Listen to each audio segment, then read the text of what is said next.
So my name's Jamie Weller. I used to be a bit of a London geezer, but now I live in Nottingham. I'm an openly blind comic, and he's looking a bit tired, isn't he? This is my guide dog, Freddie. He's a beautiful golden retriever. Anyway, it's great to be here today. Being a Stars Award winner, amazing. Now, you guys on the front, you maybe think to yourself, how's a blind comic differ from a sighted comic?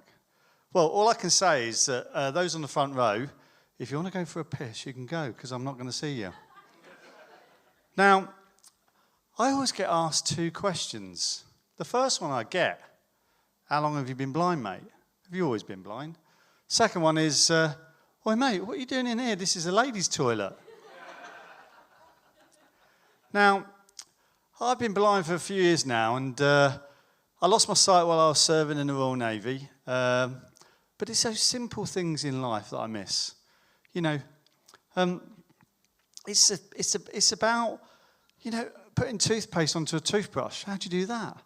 Or going to the loo. Now, when I first lost my sight, I thought to myself, so I'll be in the toilet, and I really used to enjoy reading the books, newspapers. And I'd be sitting there, I think, so I'm sitting there doing my business, and I get out my tissue paper. I'm not shy, by the way. And I start, and I think to myself, and I wouldn't get too close, because I don't want to, I develop this sniff test. But you've all done it, haven't you? You know, you've all done it. You've dropped it on the floor, and you'll be looking around, and I always pick up the wet bit. Now, I'm just going to slip this one in there. The gang heard this one. So last night, I was staying in the Premier Inn, and I was sitting there having my breakfast, and this lady, I could tell this lady was sort of watching me. She came over, and she said, just been looking at your guide dog. He's beautiful, isn't he? And she goes, yeah. I said, he's beautiful. And she goes, what breed is he? I said, oh, he's a new, I had a little twinkle in my eye. I said, he's a new type of guide dog, which he's half Labrador and half Dyson. She said, Dyson? Freddie? So I got this little bit of croissant. Freddie, upset. And I chucked this little bit of croissant on the floor. I said, there you go. He's going to hoover it up. Come round here, Fred. Come round here. Now, if he nuts me in the nuts, he's not trained to do that. Sit down there. He's a good boy. Yeah. Sit down there. Now, being visually impaired, I've got a little talking phone, a little Apple phone, and it talks to me like this. There's a little screen reader in there. And one day I was, just got to make sure I don't fall off the stage. So one day I was in Pret a Manger, and I was doing my bits and bobs and my little keyboard out and doing my admin. And I could feel these eyes on me again. And I put in that woman from the Premier Inn again. Anyway, so I'm sitting there, and I could hear this, feel this on my eyes. And this lady came over. She goes, I'm watching you, sir. And she goes, I'm sort of like, what are you doing? Why is your phone talking?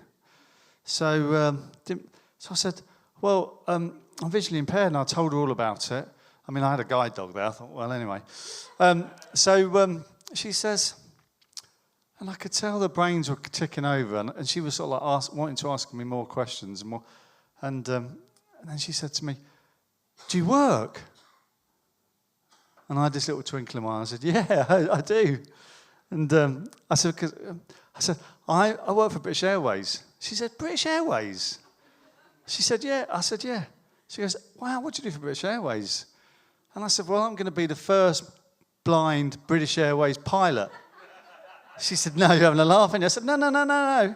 Because obviously I was in the Navy. I know all about aircraft. So I said, look, Boeing and British Airways, it's all about biodiversification and inclusion.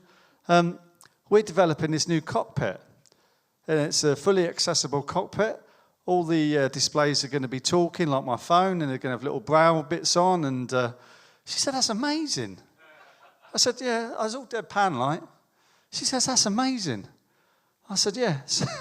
True story. So she says, so I said, I'm talking through all the displays and that, and I said, it tells me my engine pressure and my, I said, the passengers get a bit scared though when I walk up with Freddie up the stairs and turn left into the cockpit.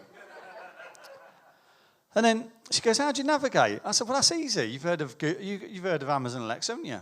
She looked at me. She goes, Amazon Alexa? I said, yeah, on the right side of the cockpit. I said, just over there on the right. I said, so I'm there at London Heathrow, and I say, take me to runway 20, and off we trundle. And then on the left, she goes, what happens if it breaks down, Amazon Alexa? I said, well, I've got Google Assist on the left-hand side. So she goes, wow, that's amazing. She goes, do you have any trouble flying? I said, well, it's the takeoffs. She goes, what do you mean the takeoffs? I said, well, British Airways, they've given me dispensation to keep the cabin door open. She goes, why is that? I said, well, I'm on the runway, and I put the throttles up, full thrust, off brakes, and off we go. And as soon as the passengers go, fucking hell, I pull back. Anyway, ladies and gentlemen, I'm Jamie Weller. This is Freddie the Guide Dog. Hope you enjoy your afternoon. Thank you very much.